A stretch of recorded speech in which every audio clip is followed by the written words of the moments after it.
guddee. Ora guddisan. Amma fakkeenyaa nuti kuulloodha nama arrabsinu. Jarra Oromoodha bakka Oromoon nama arrabsa jechuudha. Oromoon baalageedha jechuudha. Oromoo bakka bu'u jechuudha. Yaani akkasitti hubachuu qabdu jechuudha uummata kana. Namni kamuu namni Oromoo bakka bu'u hin jiru. Uummanni fayyaan isaa of bakka bu'a malee namni bakka bu'u hin jiru. Yaani yoo arrabsuu barbaadan kiyyaadhuma gadi fuudhaa dhukkeerraa kaasaa jimman jedhinaa naman jedhinaa ta'an Oromoon jedhinaa halaas. Halas bakka. Halas. Ajaja sinitti kennite fuuloo kaafadhaa warri barbaadan fuuloo godhaa. Ziisuun faannoon sitti dhufe faannoon sitti dhufe. Abdii kottuu dhawwiini kiyyaa. Warri faannoo sodaatan faannoon sitti dhufe. Inni uummata sammuu hin qabne kana hunda walitti qabee bulchaa jiru jechuudha. Waan meeqa godhaa rakkoo. Siin immoo waan firan yoo jedhan maal rakkoo qaba maasiin Ammaa bakka hojii bitee soo namoota ajandaa barbaadan ajandaan kennini. Ispeeshaalii amma fakkeenyaaf namoonni ganda nama arrabsan baay'eetu jiru. Isaan immoo ganda sana bakka bu'anii miti kan isaan ganda nama kaanii arrabsanu. Kanaaf warra sareen nama ciniinte deebi'anii sareen ciniinanu kiyyuu si caalan beeku. Soo sareen si ciniinte gadi jetteen ciniintu ati immoo nama guddaadha. Ilmoo nama guddaati. Miira keessa akkati galtee jirtu nan beeka. Soo itti dhiisi ajandaa kee gara biraatti deebisiiti karaa biraatiin injifachuu dandeessa. Habiibi. Ana osoo raggate እኮ ምንም አይመስለኝም አብዲ rakkoon jira ማን ቤታ በጣም jechuudha rakkoon jira inni guddaan እንደውም jarri kuni osoo qabsoon jira galma ga'ee dhaqanii aangoo qabatanii በጣም biyyattii sanaaf asgiidha rabbiin waa beekaaf daarii aangoo jalan baasu haadholii qabdees affantee birrii fudhachuu halas ajjeesuu kana aangoon kan kee yoomiyyuu bakka guddaan keessan ምክንያቱም osoo bakka sadarkaa guddaan ga'in Oromummaa namarraa mulqitu. Arsiidhaa maqaa baaftu, Jimmaaf maqaa baaftu, Baaleedhaaf maqaa baaftu, Harargeen Somaalee jettu. Sigalee amma badii nama tokkootiin namni tokko badii nama tokkootiin ganda namaa fayyaa arrabsuun maal jechuudha? Min maalat nu? Maal jechuudha? Indee? Minaal kone maalin balleessame? Sirba irrattan suuraa koo hidhee gadhiise. Sigalee maaliif akkan gadhiise beekamu bar namni koo sirba tokko jaallateef miti sigalee jaallatee miti fakkeenyaaf wantan kana godheef wallaahi migarmina garabdi zimmedheetu man bakka akka jira miti akka muudii qabannaa wayi jira miti boos akka muudii qabannaa wayiti nani gadhiise kasaa ofiittan si beeka kiyya. Listen akka ofiittan si beeka tokkoffaa waan barbaadde gochuu mirga guutuu qabda baay'ee. Waan barbaadde hojjechuu. Tokkoffaa ati waan gochuu qabdu irratti nama biraarraa eeyyaman qaba. Oromoon aan Amaara nan hordofina fooloo keessan kaafadhaa. Aan Amaara fakkeenyaaf. Erga jimmi guutuun Oromoo miti. Oromoon jimmaan keessan jiru. Jimmi kuulloo ta'e, jimma Amaara ta'e, aan Amaara kalas. Dhaggeeffadhu eenyuyyuu Oromummaa sii kennuu hin danda'u sirraa. Dhagahi namni kamuu sirraa fudhachuu sii kennuu hin danda'u. So do whatever you want. Garuu nama ganda nama arrabsitu bibbicuu gadi deebitee jaara faanaan xiqqaatinatti nama guddaa okay kanuma kufansiidhaama.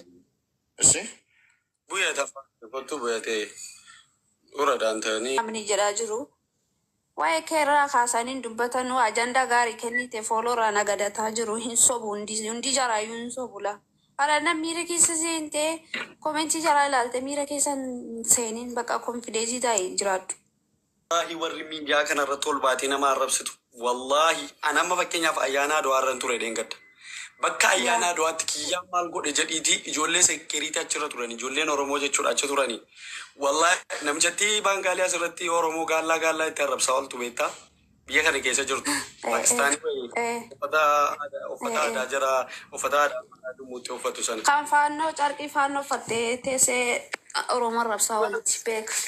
Wallahi dhufteenaan jechuudha jarri sekkiriitii qabanii sabaadhaan utuutti naasaanu andeemee qabeenan dha'aniin. Wallahi ijoolleen achitti na argan kunoo as jalan jiraatu ta'a wayin immoo dhugaa jiru hin dubbatu.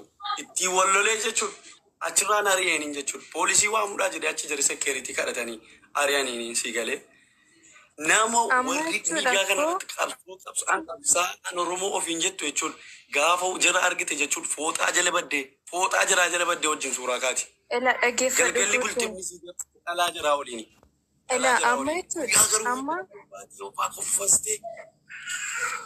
Amma jarri kun jechuudha. Ati maaliif je uummata xixiqqoo kana laaltee deebii kennitaafate jarri siin fooloo guddifachuu dhufuun dhisan ijoolleen gara jaraa ka'uun dhisan jarri ajandaa kaase immoo achitti beekamtiin arganne fooloo hin guddifanne hojjetaaraatti osoo ati yaa'ina uummata keetiif saba keetiif yookiin nam tokko gargaara godhaaraatti namni kumni tokko baadee akka atarrabsitu itti rikkeerdisi godhanii inni dhaabatte akkoo nama hin galchu sii galee nama biraa miti maatii kee birayyuu hin jirtu maatiin iyyuu hin galu sii galee waan ati godhaartu keessa. Kanaa jennaan ati amma uummata kaayyuu ijoollee warra xixiqqoo kana wallaahi laasim ajandaan ta'ini bakka zimma dhiituma yaani amma na uummatni kun hundinuu taaramtee hojii kan kee beeskifadhu waan hojjechuu qabdu. Meemi amma ka'e nam tokkoon gargaara nama kanaa birrii 10 jedhume. Amma liibii kanarraa beekaa kalaas ni arrabsin nam tokkitti. Ina arrabsin dhugaasi. Koomenti ta'ee bakka jiraadha. Ani koomenti laaltee miira keessa illee seentee Fikir ana nallaaltu an jechuudha. Ani takkaa takkichee gadi beedamaa deebii kenneen beekaan argitaate. Hiriyoottan koo tees kan na arrabsu ni jira garuu hatta maatii keessa tees natti siqatee.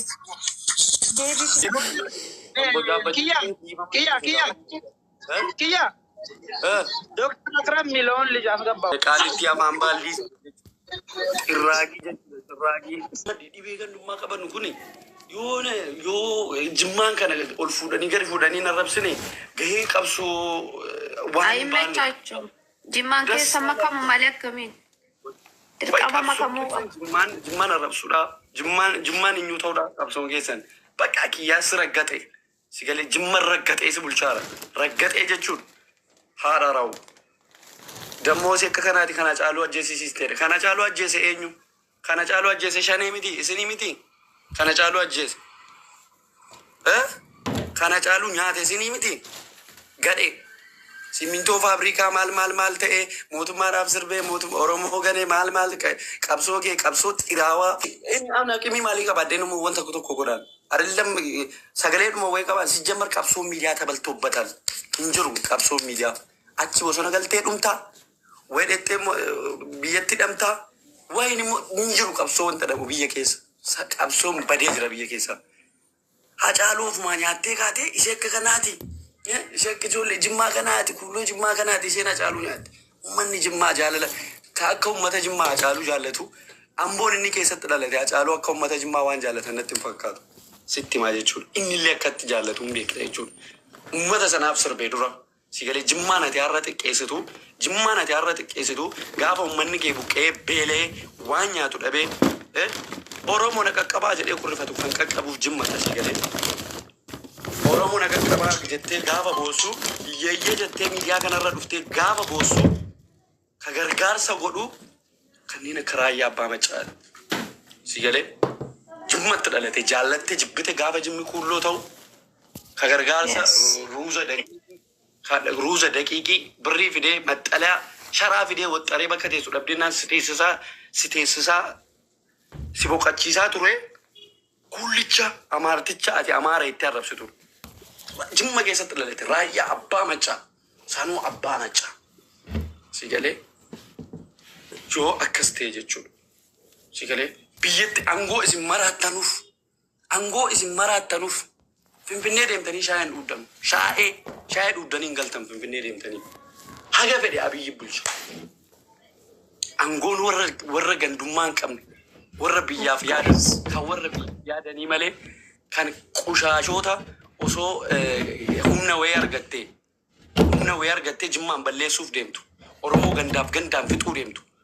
Si galee ijoollee argine bar qabsoo keessan hiriyoota kiyya meeqan dhabiyaan qabsoo keessan keessatti kuulloo jettanii ijoollee isinii waliin Oromummaaf jecha qabsoo dhufte rashantanii ajjeeftanii isinii galee barbaachisaa taanaan qoshaashinnatii keessan fideen isin agarsiisan ilma Oromoo si waliin qabsoodhaaf bosona seenee hidhate yeroo ati gajiraan akkatti kukkuttu jechuudha.